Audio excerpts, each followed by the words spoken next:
여러분들의 고민을 한번 같이 나눠볼 최양석입니다. 첫 번째 시간이라서 뭔가 좀 어색할 수도 있고, 그 다음에 또 유의할 점은 제가 심리의 전문가라거나 학습의 초울트라 전문가라거나 아니면 무슨 노벨상을 탄 사람이거나 이런 게 아니라는 점 기억해 두시고요. 그냥 저는 저의 생각을 전달할 뿐입니다. 제 생각이 뭔가 의미가 있게 다가온다면 받아들이시면 되고, 그렇지 않으면 뭐 가볍게 무시하시면 됩니다. 자, 요걸 전제로 깔고 첫 번째 질문에 대해서 답해보죠. 자, 첫 번째, 굉장히 많은 학생들이 이런 질문을 하고 실제로 고민을 많이 하고 있죠. 특히 과학고생이라면 누구나 고민할 만한, 공부를 하는 게 좋냐, 탐론에 이석의 시간을 많이 쓰는 게 좋냐, 이 둘을 어떻게 조화롭게 할 수 있을 것이냐, 이런 질문이죠. 그렇죠? 첫 번째 거. 근데 일단은 이 질문이 나왔다는 것 자체는 저는 굉장히 좋아합니다. 왜냐면 질문이 탐론 이석을 해야 되나요? 공부를 해야 되나요? 이렇게 질문을 했으면 둘 중에 하나만 하겠다는 거잖아요. 그러니까 이와 같은 질문을 하는 아이들은 뭘 많이 할 생각 자체가 없습니다. 선택을 하는 거죠. 해야 될 게 두 개 단데 둘 중에 반만 할 방법.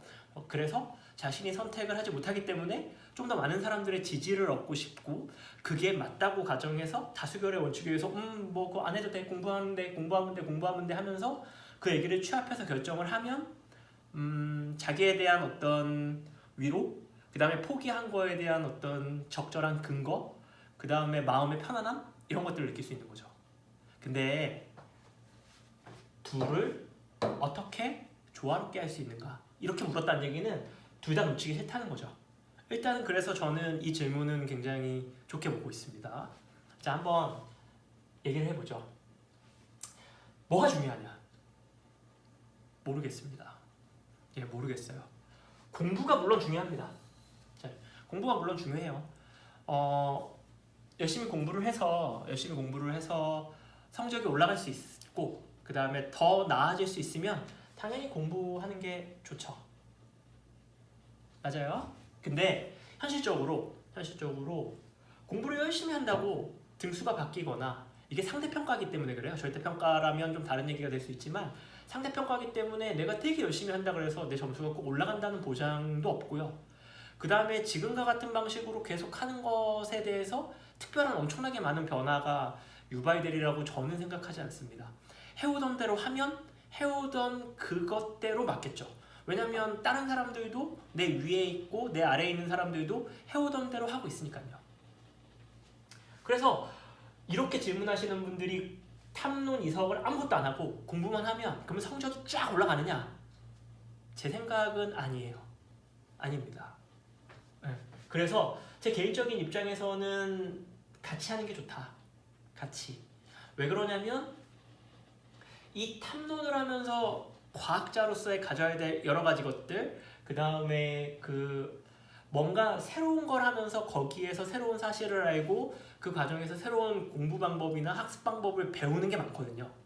실질적으로 공부할 시간은 줄지만 이걸 하면서 또 다른 방식의 어떤 진로에 대한 흥미를 잡을 수도 있고, 아니면 내가 몰랐던 내가 잘하는 것을 알게 되면서 스스로에 대한 자존감을 높일 수도 있고, 그 다음에 새로운 사고방식, 새로운 지식을 습득하는 방식에서 뭔가 새로운 지식에 접근하는 방법을 새롭게 배울 수도 있습니다. 하지만 공부만 하면 내 어떤 학습법이 바뀔 확률은 거의 없어요. 왜냐면 하던 대로 하니까요. 근데 새로운 걸 하나 보면 부딪히고 고민하고 하면서 완전히 새로운 어떤 또 다른 방식의 생각하는 방법을 배울 확률이 크죠.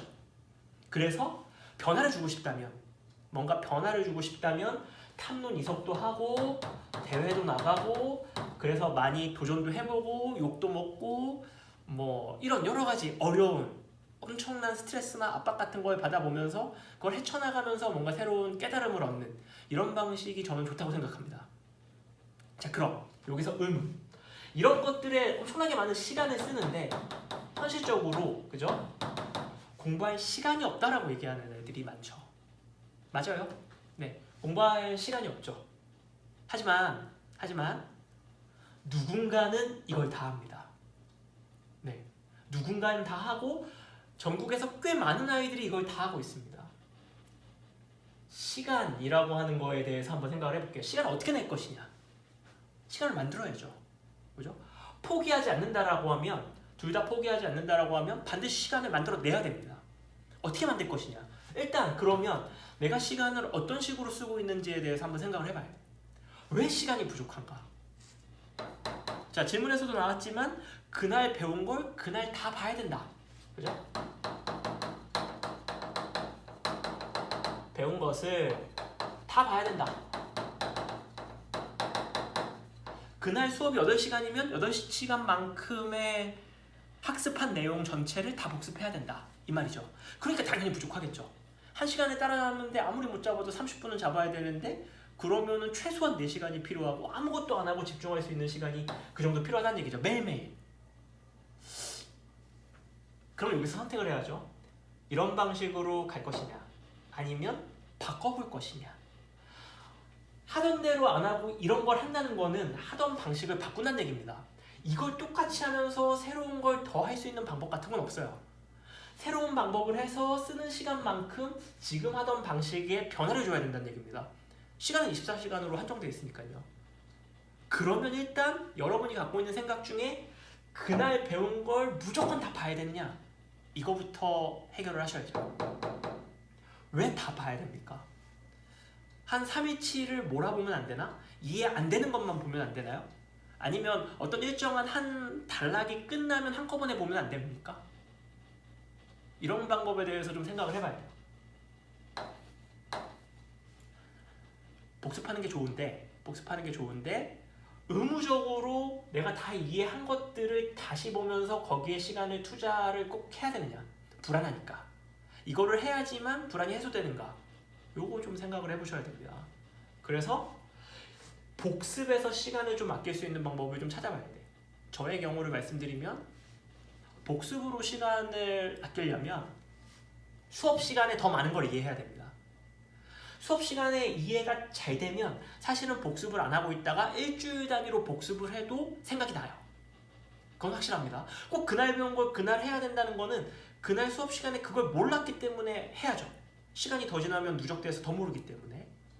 그러니까 얼마나 수업 시간에 그걸 잘 이해할 수 있을 것이냐, 이해의 토대를 만들 수 있을 것이냐를 생각을 해서 시간을 줄일 방법을 찾아야 됩니다.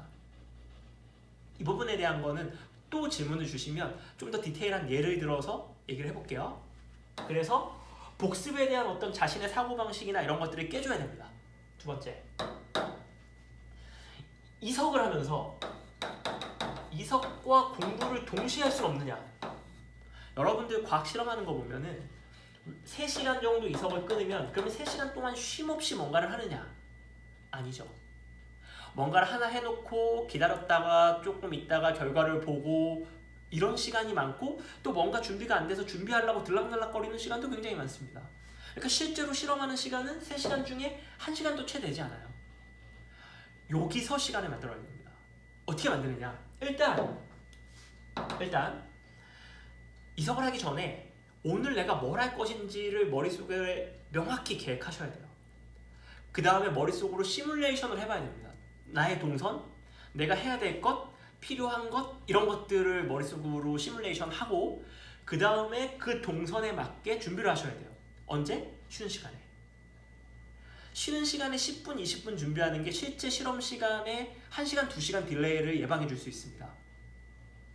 그래서 실험 디자인, 그 다음에 오늘의 실험 계획을 완벽하게 마무리한 다음에 실제로 실험을 하면 정말 시간을 많이 아낄 수 있어요. 예를 하나 들어서 제가 작년에 이제 클로닝 같은 것들을 많이 했는데 클로닝이 시간이 굉장히 오래 걸립니다. 솔 동아리 애들한테 이제 클로닝을 시키면 애들 한 7, 8개 샘플? 한 8개 샘플을 하는데 일주일이 넘게 걸려요. 그것도 밤마다 7시부터 12시 넘어서까지 해도 일주일이 넘게 걸립니다. 근데 저는 이거를 수업하면서 3일 만에 15개 샘플의 클로닝을 다 했어요. 그리고 밤늦게 가지도 않았습니다. 한 번도 11시가 뭐야? 9시 이후에 집에 가본 적이 없어요. 아니지, 9시 이후에 가본 적이 없는 게 아니고 9시 이전에 다 갔습니다. 제가 손이 엄청 빨라서? 아니에요. 자, 이 노하우를 말씀드릴게요. 일단 실험을 할 때 시간 아끼는 방법은 내가 실험을 할 때 시간을 알아야 돼요. 예를 들어서 내가 뭐 그 배지 10개를 만드는데 어느 정도의 시간이 걸릴 것이냐, 멸균기가 돌아가는데 어느 정도의 시간이 걸릴 것이냐, 내가 30개의 배지를 만드는데 10개 만드는 것보다 3배의 시간이 걸리냐, 2배의 시간이 걸리냐, 피페팅을 100개를 할 때 어느 정도의 시간이 걸리냐, 이거 측정하셔야 됩니다. 그래서 이걸 알고 있어야 돼. 그래야 계획을 세울 수 있어요. 그래서 저 같은 경우는 배지를 만들 때도 마찬가지예요. 뭐 넣고 멸균기에 돌려놓고 1시간 반 있다 와서 붓고 이렇게 하죠. 그러니까 그 시간, 내가 이걸 정량을 해서 넣고 배지에 돌리는 삼각 플라스틱에 넣고 멸균기에 돌리는 시간, 그 시간이 얼마나 걸리냐를 생각하는 거죠. 그래서 1교시 끝나고 쉬는 시간에 와서 정량을 해서 넣고 3교시 끝나고 와가지고 그거에 10분 동안 내가 필요로 하는 배지 30개 정도를 붓고 가서 오후 시간에 뭐 6교시 정도 1시간 정도 수업이 비니까 그 시간에 뭐를 하고, 이게 철저하게 제 능력에 맞게끔 계획을 세웠어요. 계획을 세우는데 정확하게 1시간이 걸리고 그 계획은 한치의 어긋남이 없죠. 그 다음에 이런 것들을 하기 위해서 필요한 준비물을 내가 다니는 동선에 다 세팅을 해놓는 겁니다. 그때 당시에 예를 들어서 배지가 필요한데 배지가 없으면 그 실험 자체가 2-3일 딜레이가 되거든요. 또 다시 배지를 만들고 시키는 데까지. 그러니까 이것들을 철저하게 계획을 해서 수행을 하면 우리 애들이 2주, 3주 걸려서 계속 실패하던 걸 3일 안에 다 끝내고 저는 그만큼의 시간을 볼 수 있는 거예요. 여러분들이 처음이라는 미명화에 왔다 갔다 하고 친구랑 떠들고 얘기하고 또 그때 와갖고 찾아보면서 시간을 계속 쓰니까 시간이 부족한 거죠. 잘 생각해보세요. 실제 실험하는 시간 자체가 얼마나 되는지, 그리고 그걸 계획할 수 있는지, 거기서 더 줄일 수 없는지, 그리고 그 기다리는 시간 30분 정도 기다리면 그 30분 동안 나는 뭘 하고 있는지, 친구랑 인터넷 쇼핑을 하고 있는지, 인터넷 기사를 찾고 있는지, 페이스북을 하고 있는지, 수다를 떨고 있는지, 그 시간에 시험 문제를 풀거나 아니면 이때 못했던 복습을 할 수는 없는 건지, 그런 것에 대해서 생각을 해보셔야 됩니다. 그건 그거대로 가고 이건 이거대로 오면 시간은 절대로 나지 않아요. 정리합니다. 2가지를 무조건 다 움켜쥐시는 게 좋다고 생각해요. 그러면서 시간을 알뜰하게 쓰는 법을 배우셔야 됩니다. 첫 번째는 이틀, 자기가 세운 이틀 꼭 지켜야 되는가? 이것보다 효율적인 방법을 찾아낼 수 없는가? 이걸 버리지 않는다는 가정하에 무조건 시간이 부족하니까 지금의 틀을 깨야 되고, 그걸 복습의 양 자체를 줄일 수 있는 방법을 찾으셔야 되고요. 2번째, 여기서 시간을 빼낼 수 있는 방법을 찾아야 됩니다. 철저하게 계획하고 철저하게 디자인해서 오늘 하루를 디자인해가지고 내가 쓸 수 있는 시간과 절대적으로 실험에 들어가야 될 시간을 확실하게 구분하고 써야 되는 시간만 쓰는 거죠. 이 2가지가 이루어지면 좀 더 많은 시간을 확보하고 좀 더 많은 걸 할 수 있을 겁니다. 그리고 여러분 착각하지 마세요. 연구원이든 누구든 직장에 있는 누구든 엄마든 아빠든 미구상에 있는 누구든 한 가지 일에만 몰두할 시간 같은 건 영원히 오지 않아요. 예를 들어서 제가 대학원에 있을 때 실험을 하죠. 여러분들은 대학원에 있을 때 실험을 하면 한 가지만 한다고 생각을 하십니다. 근데 제가 뭐를 했냐면은 대학원에 있을 때 AM 관련 연구도 하고, 이거는 논문에 관련된 연구도 있고, 그 다음에 프로젝트에 관련된 연구도 있고, 그 다음에 내생균에 대한 연구도 하고, 이런 것들, 이거 외에 그 다음에 시험도 봐야 되니까 수업 듣고 시험도 봐야 되고,